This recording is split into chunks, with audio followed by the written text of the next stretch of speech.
Bonjour les amis, j'espère que vous allez bien. Bon les gars, débriefing du match du Bayern Munich contre Boca Juniors et victoire logique du Bayern Munich 2-1. Même si bien évidemment les gars, regarder un match de foot à 3 heures du matin, je peux vous dire que c'est pas donné à tout le monde parce que pour ce qui est de ma part, j'en ai regardé le match en première période en direct, mais en deuxième période les gars, j'en ai regardé en replay, mais bon, ça change rien. Par contre, c'est très difficile de regarder un match de foot à 3 heures du matin. Bref, le Bayern Munich a été dominateur. Le Bayern Munich a dominé un Boca Juniors. Le Bayern Munich a été autoritaire contre Boca Juniors. Le Bayern Munich était injouable contre un Boca Juniors. Et donc, un Bayern Munich qui s'est imposé. Bien que un Boca Juniors nous a posé quelques problèmes parce qu'ils l'ont marqué en deuxième période. Et on va en parler de tout ça.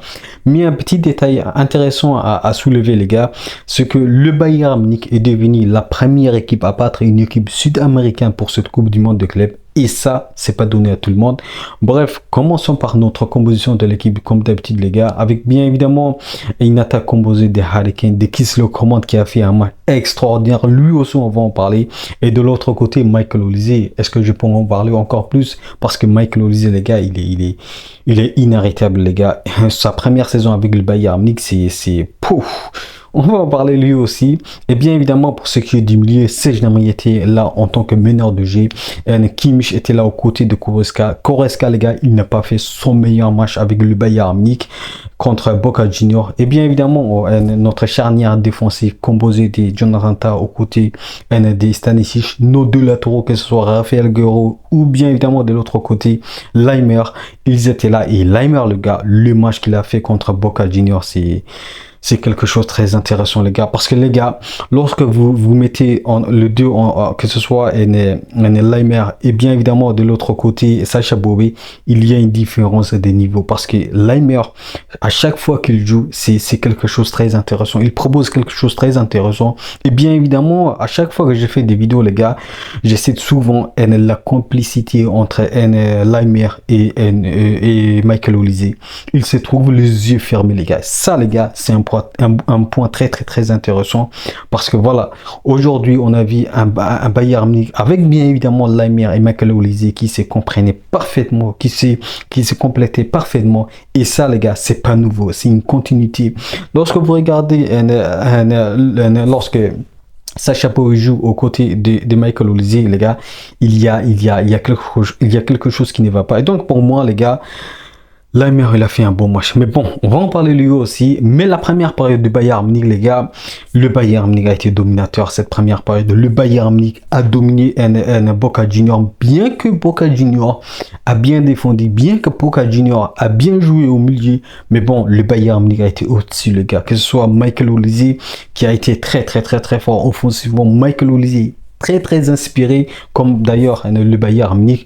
Mais les gars, Michael Olise, il a une facilité, il a une facilité de dribble, il a une facilité des prises de ballon qui est extraordinaire, les gars. Ça, les gars, c'est incroyable, les gars. Si les gars, Michael Olise ne se classe pas dans le top 15 du Ballon d'Or cette saison, je trouve que ça va être un scandale, les gars, parce que je pense qu'il mérite d'être minimum dans le top 15 du Ballon d'Or. Mais bon, ça c'est un autre sujet. Mais dans cette match, les gars, je pense que nous aurions pu mettre minimum, je vous dis, les gars, depuis, parce que nous avons raté des buts très intéressants, nous avons raté plutôt des occasions très importantes.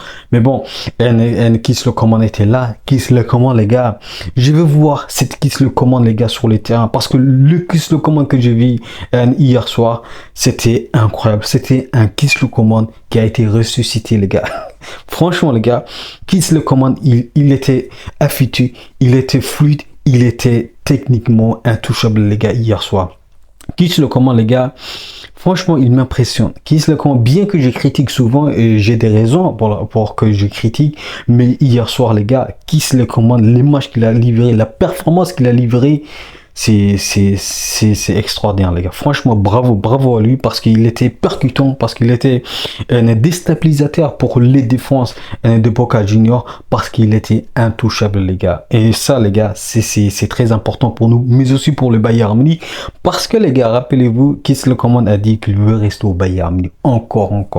Donc on va voir si le Bayern Munich va garder, mais je pense que, les gars, ce qu'il a montré Kingsley Coman hier soir contre Boca Boca Junior, je pense que c'est un argument de plus pour garder Kingsley Coman. Même si bien évidemment j'étais pour un départ de Kingsley Coman, même si j'étais pour un départ de Serge Gnabry, même si j'étais pour un départ de Leroy Sané, je pense que les gars, si Kingsley Coman joue de cette sorte, je pense que on va pas se plaindre les gars qu'il soit un joueur remplaçant les gars, on va pas se plaindre.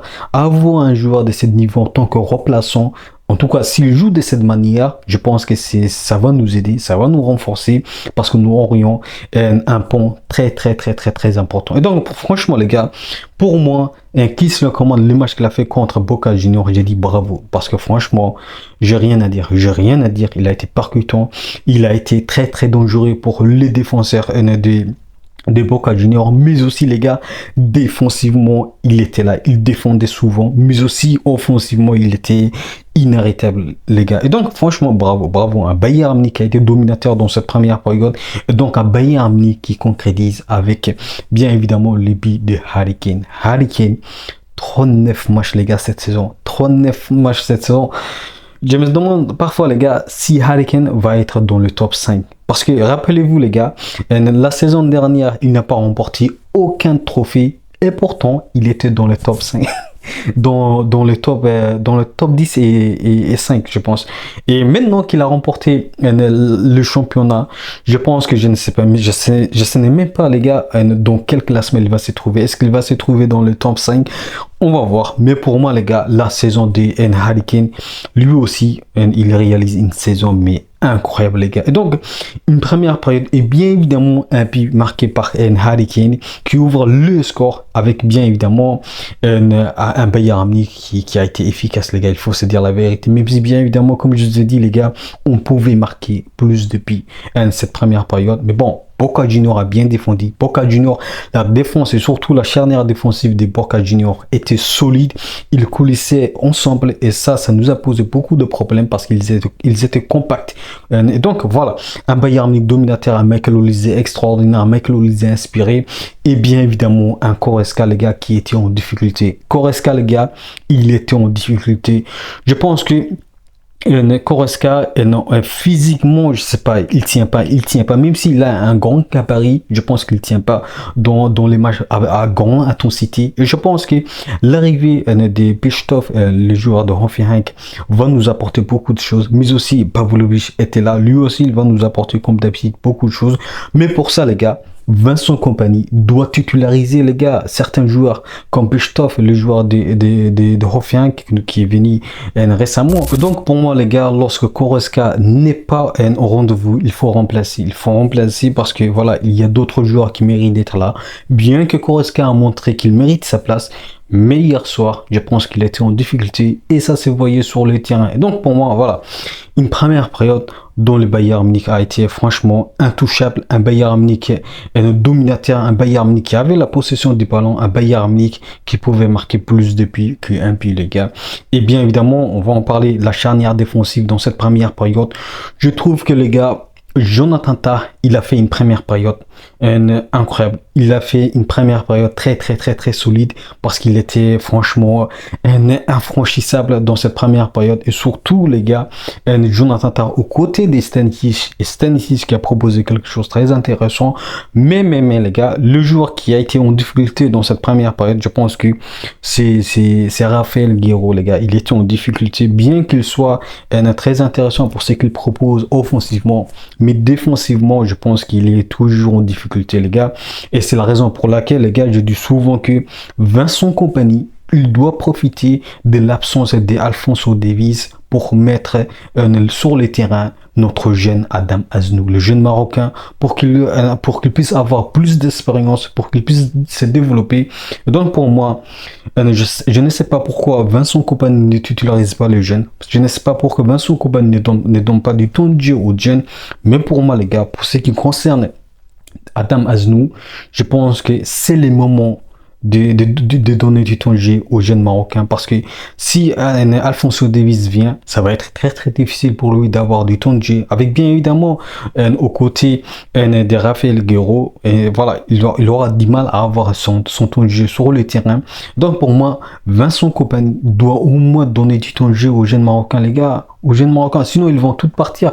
Ils vont franchement tous partir, les gars. Comme Matistel, il l'a fait comme Vidovic. Parce que Vidovic, les gars, il est parti du Bayern Munich définitivement. Et donc, pour moi, les gars, c'est le moment pour Vincent Kompany de donner du temps de jeu aux jeunes, que ce soit bien évidemment Pistov, que ce soit Adam Aznou, ou que ce soit notre jeune Karl, les gars, qui n'a pas eu du temps de jeu hier soir. Donc les gars, pour moi, voilà, Vincent Kompany, comme je vous ai dit souvent, Vincent Kompany doit revoir sa vision, doit avoir sa vision envers le jeune. Voilà.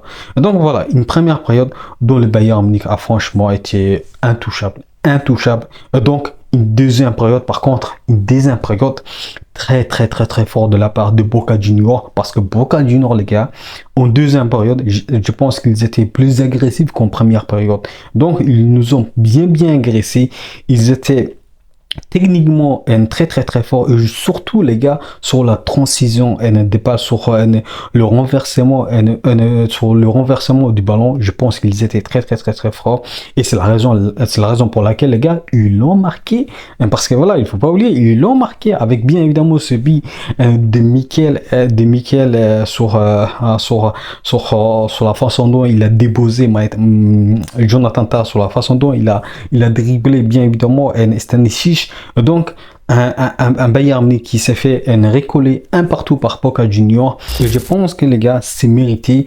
Par contre, la façon dont ils l'ont marqué, je pense qu'il y a quelque chose à dire, notamment sur l'aspect défensif de Raphaël Guerreiro, mais aussi de Jonathan Tah. Pourquoi Raphaël Guerreiro? Parce que Raphaël Guerreiro, les gars, je pense qu'il a été trop passif sur le porteur du ballon, celui qui a délivré la passe décisive à Michael. Mais aussi, les gars, c'est une mauvaise interprétation de Jonathan Tah. Bien que nous savons déjà que Jonathan Tah, ce n'est pas le joueur, la défense le plus rapide du Bayern Munich, mais je pense que la façon dont il a interprété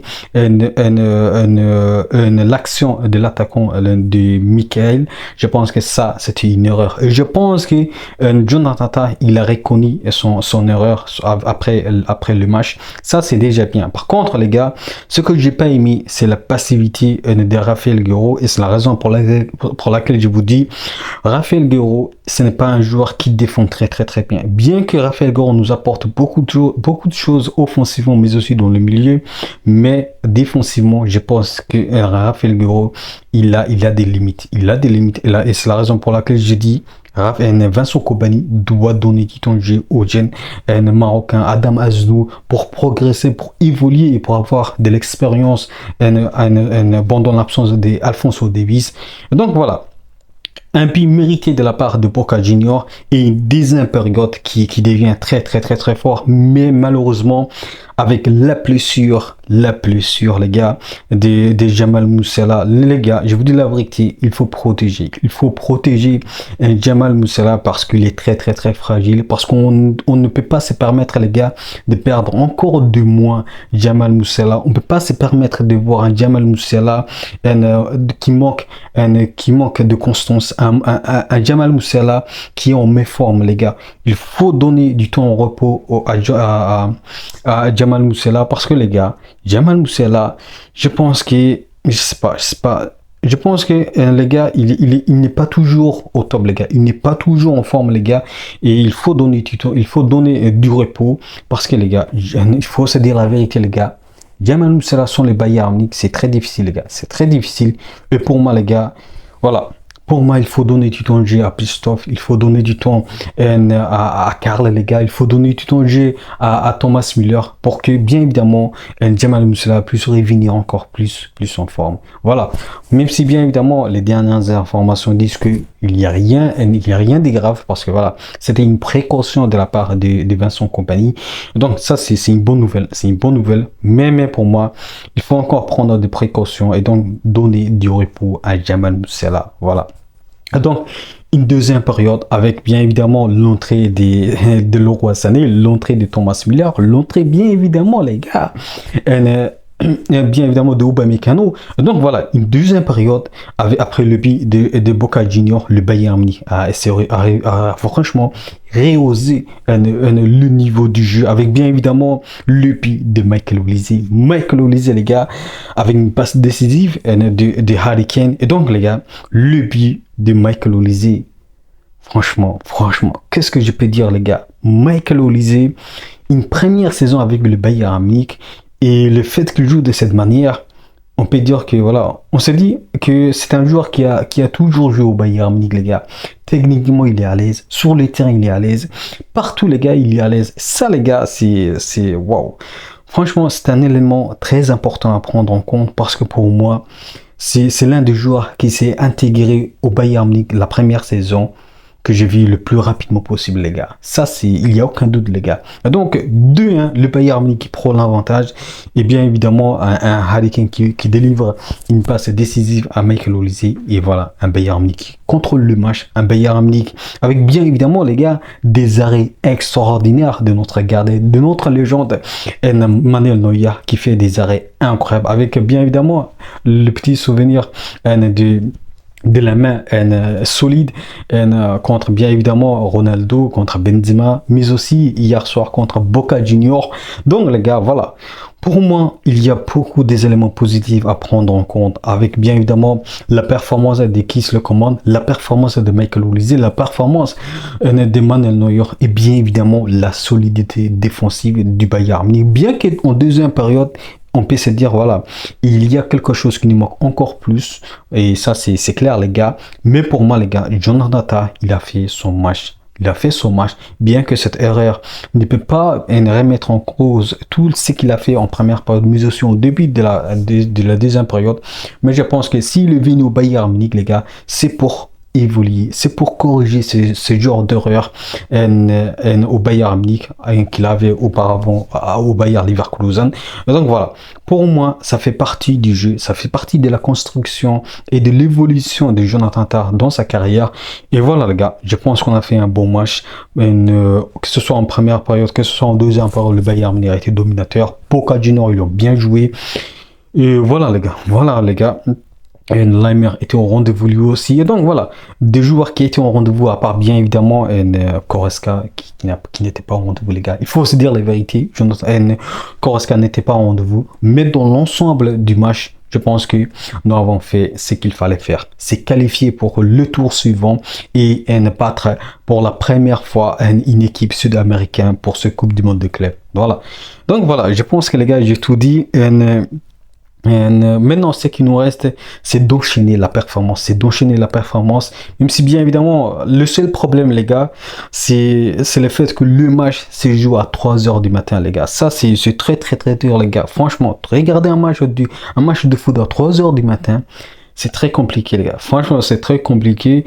Et on va voir en tout cas, pour notre prochain match. Peut-être que ça peut être le PSG, peut-être que ça peut être Chelsea, on ne sait pas. Mais pour le moment, les gars, on s'est qualifié. Et ça, c'est une très, très, très bonne nouvelle à prendre en compte.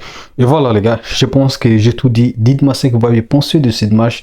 Dites-moi ce que vous avez pensé du match de Jonathan Tah. Et dites-moi, les gars, qu'est-ce que vous avez pensé de l'absence d'Adama Aznou sur le terrain. Dites-moi tout ça en commentaire.